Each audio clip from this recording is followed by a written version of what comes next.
여러분 안녕하십니까. 6월 20일 새벽 진행입니다. 대통령실의 문재인 정부 정보 공개 소송 대응 현황 전수조사에 착수했다는 뉴스가 있었습니다. 연합뉴스는 19일 대통령실이 전체 항소 현황을 뽑아 실무선에서 검토하고 있다고 말했다고 보도했습니다. 무슨 말인가 하면 이 정보 공개 청구 소송에서 패소를 하면 항소를 하는데 그걸 다시 재검토를 하겠다는 겁니다. 정부가 바뀐 데 따른 당연한 조치라고 했습니다. 이 문제는 정부의 투명성, 다시 말해 민주주의의 요체와 직결되는 문제입니다. 윤 대통령은 대선 후보 시절부터 이 투명성을 강조해왔죠.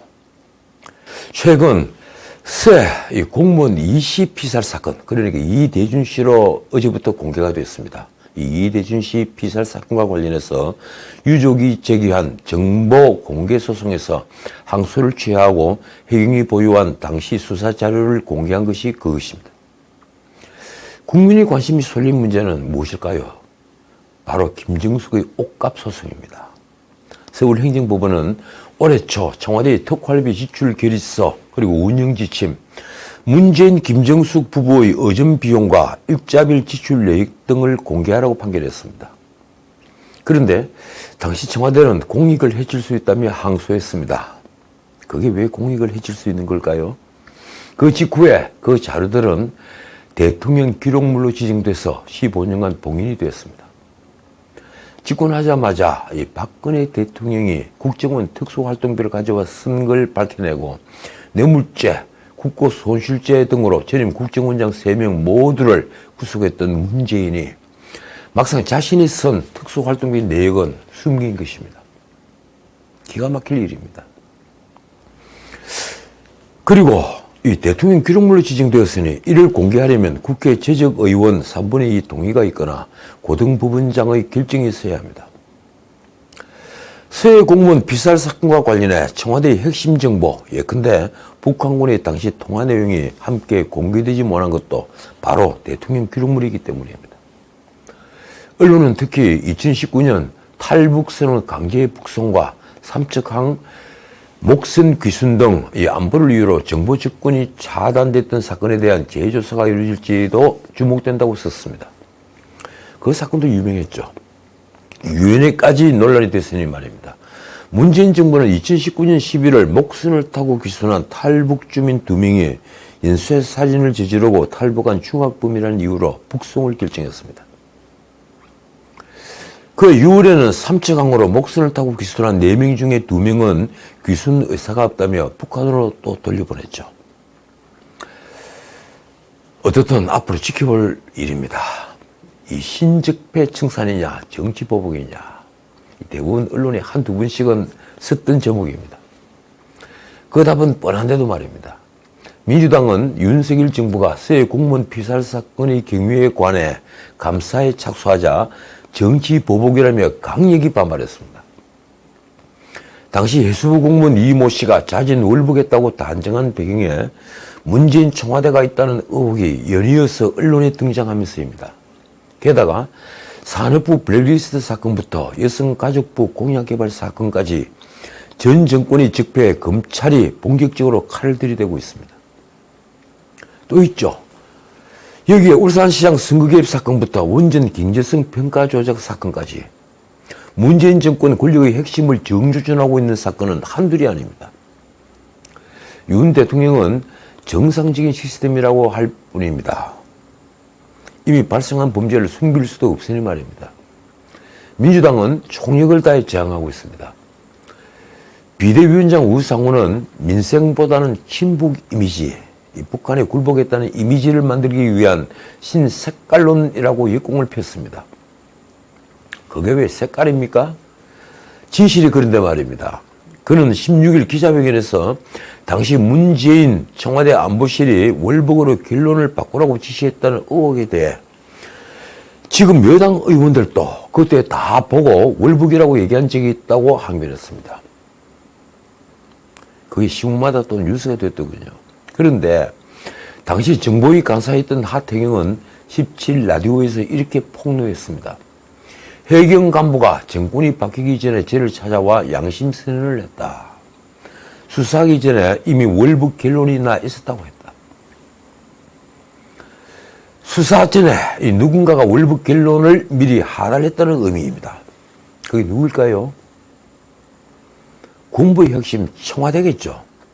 어제 동아일보는 해양경찰청이 2020년 9월 서해 공무원 이대준 씨 피살 사건을 두고 월북으로 판단된다는 중간 수사 결과를 내놓을 당시에 이 수사 결과를 발표할 신동삼 인천해양경찰서장이 난색을 표하자 발표자를 윤성현 본청 수사정보국장으로 교체하며 자진 월북 발표를 강행했다고 보도했습니다. 신문은 사건 발생 7일 만에 월북한 것으로 판단된다고 서둘러 발표한 걸 두고 이 국방부처럼 청와대의 지침을 받았기 때문 아니냐는 관측이 나온다고 썼습니다. 또 사건 관계자들이 이후 줄줄이 승진하자 내부에선 대가성 승진이 아니냐는 지적이 나온다고 했습니다. 그렇다면 수사 초기 청와대의 개입은 어떤 통로를 한 걸까요? 국방부는 17일 2020년 9월 27일 청와대 국가안보실로부터 주요 쟁점 답변 지침을 하달받았다고 했는데 비슷한 시기에 청와대 지침은 해양경찰청에도 하달됐을 수 있습니다. 동아일보는 지침 전달 창구로 민주당 국회의원 보좌관 출신인 민정수석 비서관실 모 행정관을 지목했습니다.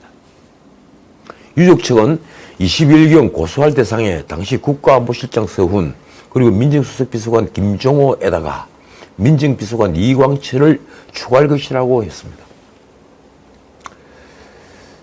자, 말씀드렸다시피 민주당은 색깔론을 펴고 있습니다. 이 비대위원장 우상호는 윤석열 정부가 피살공무원 이대준 씨가 월북했다는 판단을 뒤집은 것을 두고 신색깔론이라고 규정했습니다. 그러자 이대준 씨 아들은 20일 우상호에게 편지를 보냈습니다. 그 편지에서 하루아침에 남편과 가족을 잃은 가족들의 처참한 고통이 어떤 것인지 아느냐며 이렇게 질타했습니다. 대한민국에서 월북이라는 단어가 갖는 무게를 안다면 보여주지 못하는 정황만으로 한 가족을 묻어버리는 행동은 해서는 안 된다. 그렇습니다. 이 대한민국에서 월북 딱지가 붙었다면 그 이유는 보나마나입니다. 아들의 편지 내용입니다. 어머니와 저는 한때 극단적인 선택을 고민했고 우리 가정은 완전히 망가졌다. 그는 사과를 받았으니 됐다는 우상호에게 누가 누구한테 사과했다는 것이냐며 이렇게 물었습니다. 김정은이 제 가족에게 사과하고 용서를 구했나? 우상호 의원이 무슨 자격으로 사과를 받았으니 된 것 아니냐는 말을 내뱉는 거냐? 그런데 우상호는 국회 의결로 대통령 기록물로 지정된 관련 기록을 공개하자는 주장도 거부했습니다. 문재인 정부를 공격하기 위해 모든 첩보 기능과 대북 감시 기능을 다 무력화하겠다는 얘기냐. 그러나 윤 대통령 측도 완강합니다. 유족 명예회복과 국민의 알 권리를 충족시키기 위해 진실을 밝혀야겠다는 것입니다. 국방부와 해경을 통해 수사 결과를 밝히고 이 감사원이 곧바로 감사에 착수한 것은 사법 시스템을 통해 실체적 진실을 밝힐 수 있다는 자신감이 깔려 있습니다. 새 정부의 국가안보실은 대통령 기록물은 열람하지 못했지만 해경의 수사 자료와 관련자들의 증언 그리고 국방부의 감찰 기록을 통해 이미 월북을 단정할 수 없다고 결론을 내렸습니다. 국민의힘 대변인 허은하의 말입니다. 한 국민의 억울한 죽음이 월북자라는 이름으로 왜곡됐고 진실은 은폐됐다. 그렇습니다. 바로 이 말이 정답입니다. 그러자 민주당 우상호는 19일 다시 기자 간담회를 열었습니다. 그가 윤석열 정부와 국민의힘을 향해 쏟아낸 비판은 이렇게 요약됩니다. 국정 운영의 방향이 너무 한심하다. 도대체 국정을 어떻게 풀겠다는 건지 이해할 수가 없다. 건드리면 가만 안 있는다. 건드리면 가만히 있지 않아요. 주로 산업부 블랙리스트 사건, 성남 백현동 사건 수사와 서해 공무원 피살 사건 재조사 등에 대한 불만 표시입니다. 그는 윤석열 정부가 협치보다는 강대강 대결로 가겠다는 신호라고 말했습니다. 박상혁의 소환과 백운규에 대한 구속영장 신청은 문재인 정부를 겨냥한 것이라고 볼 수밖에 없다. 그는 백현동 옹벽 아파트 사건 수사에 대해서는 이렇게 말했습니다. 결국 대장동을 탈탈 털다가 나오지 않으니까 백현동으로 넘어갔다고 볼 수밖에 없다. 정말 그런가요? 장담하건대 대장동의 뿌리는 지금부터 밝혀질 것입니다. 우상호는 문재인 정부 비리 수사를 정치 보복이라며 강력하게 대응할 수밖에 없다고 선전포고를 하는 명분으로 바로 민생을 댔습니다. 전국을 이런 식으로 몰고 가면 다가오는 경제위기, 민생위기를 어떻게 극복할 수 있다는 말이냐. 이 문제를 초당적으로 협력해 해결해보자는 저희 선의를 무시하고 정략적 공격과 대결 국면으로 간다면 정면으로 대응하겠다. 도대체 자신들이 지난 5년 동안 벌였던 박근혜 정부 적폐수사는 벌써 잊었습니까? 그때 적폐수사에 올인하면서 국가를 이렇게 타락시키고 경제를 이렇게 엉망진창으로 만든 것은 문재인 정부와 민주당이었습니다. 그러니 지난 대선에서 국민 대다수는 국가대청소, 다시 말해 민주당 정권의 적폐청산에 표를 던졌습니다. 그만큼 문재인 정권은 후안무치했습니다. 그런데 야당이 된 지금도 부끄러움을 모르는 건 여전합니다. 서해 공무원 피살 사건에 대해 당시 청와대의 진실이 담긴 대통령 기록물을 보자는 주장에 대해 우상호는 이렇게 말합니다. 국가안보와 관련된 주요 첩보 내용을 정쟁에 이용하기 위해 공개하는 나라가 어디 있느냐. 그는 이 정보를 까면 북한이 대한민국의 어느 첩보기관이 어떤 루트로 감청을 해서 북한군이 어떤 정보를 빼내는지를 알게 된다고 했습니다. 도대체 이 정보는 문재인 정부를 공격하기 위해서라면 모든 대북 감시 기능을 무력화시키겠다는 이야기냐. 실수를 금할 수가 없다. 그런데 말입니다. 솔직히 실수를 금할 수 없는 사람은 저 같은 평범한 대중입니다. 지금 열어보아야 할 핵심 자료는 당시 우리가 감청한 북한군이 무슨 통신입니다. 그렇다면 우상호에게 묻고 싶습니다. 북한 김정은이 우리 군이 북한이 무슨 통신을 감청하지 못한다고 생각한다는 것입니까? 그런 말장난을 하지 마십시오. 과거 정부에서 북한이 우리 남한의 광통신망 케이블을 얻어갔고 그때부터 우리는 북한군의 유선 통신을 거의 감청하지 못하고 있습니다. 진실은 그렇습니다. 김정은이 우리가 북한군이 대화 내용을 감청해서 진실을 알고 있다는 것을 몰랐는데도 사과를 했다고 생각하는 건가요? 놀라운 건 우상호가 문재인 정부는 북한으로부터 사과와 재발 방지 약속을 받아냈다고 주장하면서 이명박 정부 때 박왕자 씨 피살 사건과 비교를 한 것입니다. 그때 북한으로부터 사과를 받아냈느냐, 재발 방지 약속을 받아냈느냐, 금강산 관광만 문 닫고 끝났지 않았느냐. 우상호는 문재인 정부는 강력하게 항의하고 북한 최고 책임자의 사과를 받아냈다고 말했습니다. 그런데 말은 바로 해야 합니다. 박왕자 씨의 경우는 우리 정부가 손을 쓸 여지가 없이 목숨을 잃었고 그에 대한 응징으로 금강산 관광을 끝내버린 사건입니다. 그런데 서해 이대준 씨의 경우는 우리 정부는 그의 구명을 북한에 요청할 시간이 충분히 있었습니다. 그런데도 청와대는 아무런 행동을 하지 않았고 북한군은 이대준 씨를 살해했습니다. 당시 문재인 정부는 사과 같지도 않은 사과를 받고 감격해서 남북대화의 물꼬를 트게 되었다고 말했습니다. 그런 말을 한 사람이 한두 사람이 아닙니다. 이를 계기로 남북 간에 다시 화해의 물꼬를 틔우자. 부끄럽지 않습니까? 국민의 생명은 아랑곳하지 않고 오직 남북 대화에만 매달리는 비굴한 모습을 보인 것입니다. 우상호는 또 국회 후반기 원구성과 관련해서도 이 국민의힘이 야당에게 양보한 게 단 한 건이라도 있느냐며 이렇게 말했습니다. 정권 초기에 이렇게 대화 없이 밀어붙이고 압박하고 주먹만 휘두르는 정부는 처음 본다. 국정 운영의 방향이 너무 한심하다. 솔직히 제가 보수 농객인 것을 떠나서 정말 이렇게 얘기하면 안 됩니다. 도대체 약속을 어기면서까지 법사위원장을 포기하지 않겠다는 것은 무엇 때문입니까? 국회 절대 다수 의석을 가지고 있으면서 말입니다. 그 절대 다수 의석으로 사사건건 새 정부의 발목을 잡고 있지 않습니까? 그건 어떻게 하든 문재인 정권의 적폐청산 수사를 막겠다는 것 때문이 아닌가요? 지금 국민은 지켜보고 있습니다. 여야 간에 때로는 정략이 필요하겠지만 그 정략이 양심을 속이고 정의를 왜곡하면 결국 역사의 심판을 받게 됩니다. 자, 이제 다른 얘기 좀 하겠습니다. 바로 이준석 얘기입니다. 국민의힘 윤리위원회가 22일 이준석의 증거인멸 교사 사건에 관련해 징계심의를 합니다. 윤리위는 당대표 정무실장이라는 김철근을 위원회에 출석시켜 사실관계를 확인합니다. 그 역시 증거인멸의 피의자이니 말하자면 징계를 위한 증거조사라기보다 변명 절차인 셈입니다. 윤리위의 징계심의 대상에는 성상납이 빠져 있습니다. 유튜버 가세연은 이준석이 2013년 7월 2회에 걸쳐 성상납을 받았다고 폭로했고 관련 증거 사실도 공개했습니다. 특히 증거 중에 이 법원에 제출된 검찰 기록에는 이준석이 2회에 걸쳐 성상납을 받은 사실이 기재되어 있습니다.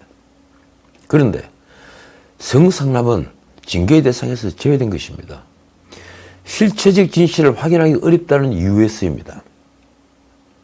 이런 윤리위의 결정은 상식을 벗어난 것입니다. 검찰 기록에 적힌 성상납 사실이 허위라는 것인가요?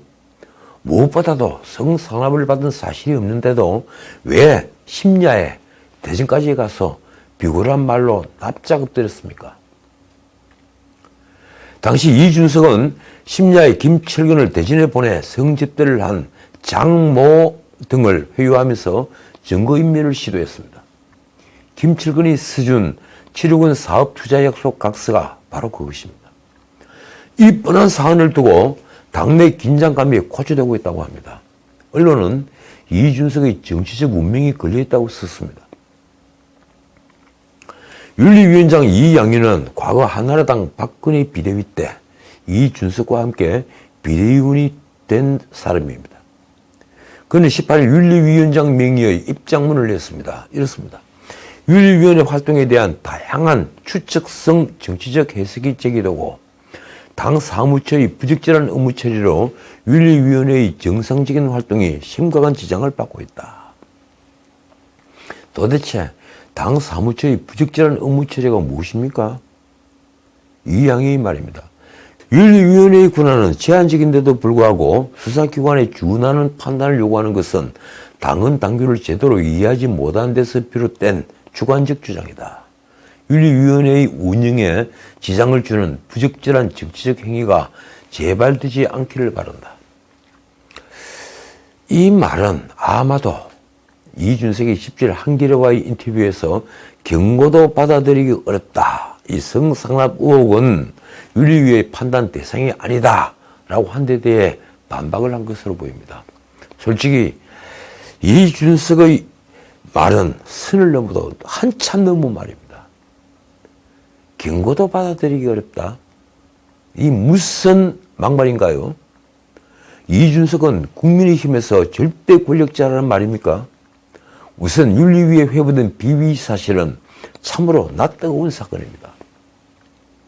이 성상납은 이미 재판을 받고 징역형이 확정된 아이카시드 김승진을 비롯해 직접 성상납 수발을 든 장모 등의 증인이 있는 명백한 사건입니다.